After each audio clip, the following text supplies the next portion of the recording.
Welcome to the case study today. I'm here with Janet, who is a slow traveling, amazing entrepreneur, and we're going to be talking about how she's used a spiritual advisory board to really rocket her business to amazing new heights.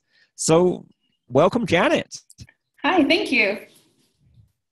And you're speaking to us from where now? I know you're originally from Sweden, but you don't look like you're in Sweden. It looks far too sunny and warm. Yes, I'm not. I'm in Las Palmas in Gran Canaria in Spain. So I'm enjoying Fabulous. the nice weather. Yes. Yeah. So what is a spiritual advisory board and why do you use it in your business? So I might start with why. I use it because I'm not very good at kind of tuning into my intuition. So for me, the spiritual advisory board is a way to bring that forward without having to make a conscious effort to bring it forward. So what I do is I consult the people that I put on my board with business ideas and other ideas for marketing for what I'm doing. So the people on it respond to my questions, and I have chosen to include about 5 people at a time. And essentially you can include anyone you want. But it's a mental thing, I guess. Short explanation. This advisory board isn't in an office in your place of work. It's in your mind. It's in my mind. It's the same setting every time. It's actually a wintry setting. So a nice cabin in the Alps with a nice view of ski slopes, but also a nice fireplace and sofas and couches. Sounds nice for you and nice for all the people you invite on the board. Warm and cozy. So it's the same setting every time. Cool. So who is on your board and why are they on there? Yes. So I was quite tempted to pick people that I admire from real life, but I also realized that I don't know them well enough to know how they would answer in certain questions. And I wasn't really wanting to make the effort to study up on that to feel like I knew enough. So I chose to include fictional characters from TV series and movies that I like. And I picked them because they're very different from me. So I didn't want anyone who was close to me in a personality-wise. So I picked people in the beginning who were a lot more go-getter type personalities than me, or very, very naive, which are like the two opposite spectrums. That's how it has evolved a bit since then. So that's how I started. That's an interesting criteria. Why did you want to pick people who are so different from you versus having other people who are the same as you? I feel like I'm comfortable doing what I do all the time, and I know the path that people kind of similar to me would be striving for, but I also want to put myself out there a bit more. So for me, I've kept the go-getters, but I haven't really kept the naive people as much because maybe I'm fairly naive myself. So I just want to be inspired to be more assertive. So I'm still filtering that through me, so it doesn't come off as abrasive as those people would probably be in these situations. So I think it's a nice way to kind of get me out of my comfort zone and just expect that I can make things happen. So that you picked people that would help you grow as a business person. Yes. And to avoid having your spiritual advisory board just be an echo chamber exactly. of yes men and women or yes animals if you have any animals on it. No, not yet. Yes, but yeah, not that's yet. Essentially no. So are you okay sharing some of the people who are either on your board now or on it when you started? Yeah, I can share both. So let me just pull this up. So my original board was Paris Geller from Gilmore Girls. Those people who know Gilmore Girls will know that Paris is very, very high maintenance, and she knows exactly what she wants, and she's willing to go through people to get it. And she doesn't really have patience for inefficiencies or people who are not keeping up. So she's interesting from that standpoint. And she doesn't really have a filter. She doesn't have a nice filter. She just does her thing. The second person was a character from The Blacklist. It's also a TV series. And he's called Raymond Reddington. He's an international fugitive, and he's kind of, I guess they call him the concierge of crime in the TV series. And he's very good at kind of playing the game in some way. Not necessarily manipulative, but he plays the long game, and he also likes to do it with a bit of style at the same time. I also included MacGyver, the TV character as well. He's since been moved out because he was a bit too practical for me. I'm more... I think the questions that I was asking wasn't really suited to him, so it didn't end up being a great fit. I also had Forrest Gump from the movie Forrest Gump, and which is also quite interesting since he is a lot different from those other characters, so that's a different perspective. And finally, I had Pippi Longstocking, which is a children's character, a Swedish children's character, with a girl that lives alone in a house, and she's strong enough to lift a horse. So wow. Yeah, those were the original ones. Yeah. And you said some of them are still on, but some of them you asked to move off the board. How do you move someone off your board? Do you have to, like, what do you do? I followed some advice to keep a track record of what I was asking them and when I was asking this advice.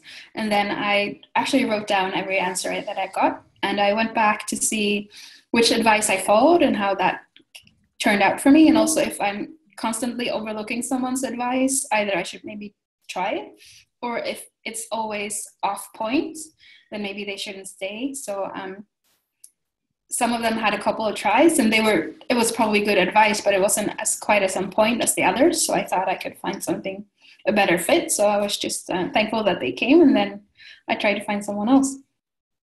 So you just thank them for being on the board and ask them to leave. Yeah. And then what about, how do you invite someone onto your board in the first place? Do you have to send them an email, or what do you do? I think they have just magically, for me, appeared in the room, and so far they've been. So you just invite them in your mind? I do, yeah, I do, and I haven't made a long process. Maybe I'm not being polite enough, but they've been quite. They arrived before me, so I'm the last one to arrive. So they're already there, socializing and having quite a good time usually, and nice. Then I arrive, yeah. So you created the boardroom in the mountains in Switzerland, I think you said it was, with a roaring fire, made it welcoming. Yeah. But really, you just have to set the intention that these people are on the board, and there they are. Yeah. Cool. So that's. And you have some new members you've added? Yes. I have added Christina Yang from Grey's Anatomy, another type A person, and quite she's willing to do whatever it takes to get her career to the place where she wants it, which is also quite far from most people's thinking, but it's been interesting. I've also added recently Frank Underwood from House of Cards. And he's also quite the character when it comes to plotting and scheming. But also what I like about these people is that they have a clear goal, and they're very intent on strategizing to get there. Some of them might not have the best ethics to get there, but they do have strategizing capabilities. So that's interesting. And the final one that I added is, yes, go ahead. Do you take these board members as they are, or do you filter their characteristics? Like, I've heard that Frank sometimes commits murder. So do you filter that out of his advice and say, I only want the good part of the plotting and planning and going for the goal? Or do you take the whole of Frank? I've only seen the first season of House of Cards, so I didn't know that, but thank you. And spoiler alert. It's okay. But I would have filtered that. I don't want that part. The thing is, I mean, you can either filter their advice when they give it and decide, I'm not going to be murdering my competitors, or you can just say, I only want the part of Frank in my board that, is good at planning, but will leave out some of the dirtier, less moral aspects. yeah, that actually goes for another one of the board members as well. But so far, I haven't been getting any advice that was illegal or even immoral, I think, to that extent. So it's more that they help me see a way to be strategizing without feeling that I'm doing something wrong to do that. Normally, I just want things to unfold organically, but it might be a good idea to be a bit more proactive if you actually want something. So it's been a good balance so far. So they haven't really given me any advice that I'm comfortable with. And if they did, you just wouldn't do it, right? Yeah, no, I would not be murdering anyone. No. Yeah, it's your business. Yeah. You're in charge of the board. Exactly. And if someone keeps giving me that advice, I would probably ask them not to or move them off the board, probably. Right. Yeah. And is there another one you said you added? Yes, I added Diane. Yeah, I'd added Diane Lockhart from The Good Wife. So she's a female lawyer and partner in a law firm. And she's also very good at the assertive part of life. So they're all quite similar, but they're in different industries. So yeah, it's been working good.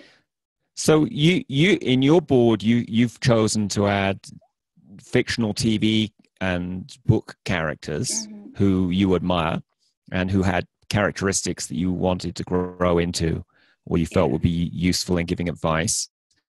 I know that other people, add living people, living business people like Richard Branson or dead business people like, Steve Jobs or Albert Einstein, if, you need that kind of creativity. Or some people add, spiritual characters, deities or animal characters or, can be anything you think will give you helpful advice in your business.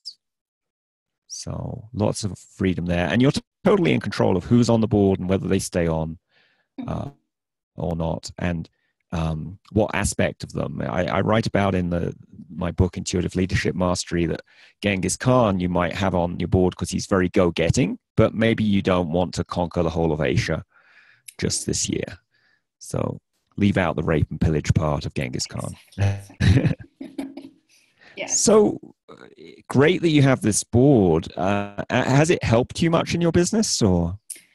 It has. I've been working to launch a new project that I wasn't sure that I was, qualified to do, because most of these days, the things you come up with, there's really no qualification, but you still feel like you're not qualified.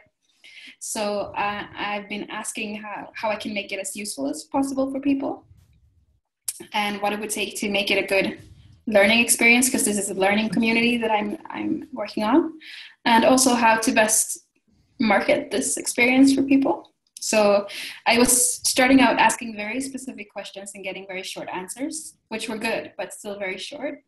And lately I've been experimenting with asking more open-ended questions, and I've been getting very long answers, and they basically wrote the copy for me. So it's been very helpful. They helped you write your copy? Yes. Wow.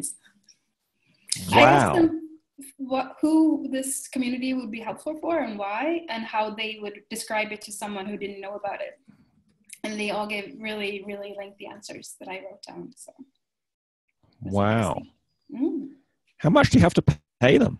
I don't know. I haven't talked about that yet. Maybe they just do it because they love you. Hopefully. Yeah, they like your gratitude. I'm sure they love seeing the results you're generating. Yeah. So it sounds like it's helped a lot in your business, and it's helped give you more confidence too, by the sounds of it. Yes. And I think and a lot of these things, maybe more goal-centered plotting deviousness. Yes. Watch out. So you said you write down their advice. Why is that important to write down your spiritual advisory board's advice? I think partly because it's nice to see what type of advice they've been giving you. It's difficult to remember who said what. And so I'm usually actually taking notes during the meeting. So I do that. And it's been good for me to see who's been consistently giving good advice, and to see if there's someone who might not be super helpful anymore, to switch them out. And also, to now that I'm asking more open-ended questions, there's quite long answers, and since it's very business specific, it's super useful to have that information to kind of use in the future. So many different reasons, I think. So it's both to remember exactly what they said, but also to evaluate how good they are and how this is working. I think that's the great thing to do with the spiritual advisory board, and just with any intuitive answers we get, so that we can see, is it working? And that helps increase our trust in our board or our intuition as well. We'll see where it needs tweaking. So that's really great. So how often do you meet with your board? I've been having a weekly meeting every Sunday evening to kind of set up the week. And because I do a lot of things on Sunday evening to get my week in order, and this is one of them. But now I'm about to kind of finally officially launch my project. So I've been a bit stressed about that. So I've been asking questions this week, just whenever I feel like I need some advice. And that has been working really well for me. So I probably continue to have the weekly meeting, but still ask questions, like emergency board meetings, I guess. So you could be about to have a phone call with a potential client, and you could ask your board, hey, what would it take to close this deal? Yeah. Or even for, you might be having confidence boosting, like ask them, what is my best quality and how can I handle this in the best way? Wow. They could really help you with anything. I guess you could have more than one spiritual advisory board if you had multiple businesses. Exactly. or you could have a health advisory board to help you improve your health, or a dating board to improve your dating life, and have different, because obviously you might not want to have Frank from House of Cards giving you dating advice. It might not be the best. I mean, it might lead to a lot of drama and plotting and affairs, but might not actually produce successful dates. Yeah, I don't think I would want any of them to actually advise on that. So I think it's a good point that you could have at least separate business and personal, and have that be two different boards. So yeah, I can see the use in that. Yeah, or have a sub board that, maybe these characters are good at marketing and these ones are better at the financial side. And exactly. Don't have to have the whole board on every question necessarily.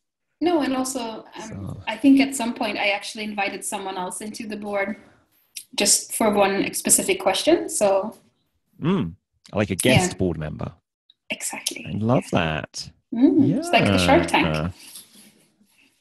You could invite the members of the Shark Tank. That too, but it's also like the Shark Tank. They have like different sharks come on now and again. So I guess that's one of the things you could do.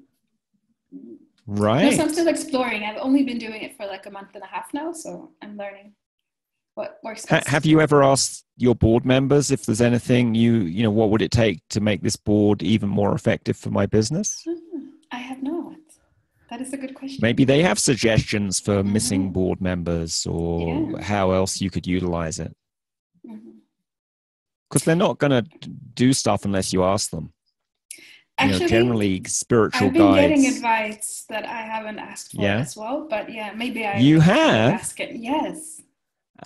What unasked for advice did you get? No, they made it personal, and so I've been distracted by other things than work, and they suggested ways for that to be stepped out of the way so that I could deal more efficiently with what I'm doing. So they went into the personal without my asking, actually. But I guess subconsciously I was asking. Right. Wow. Yeah.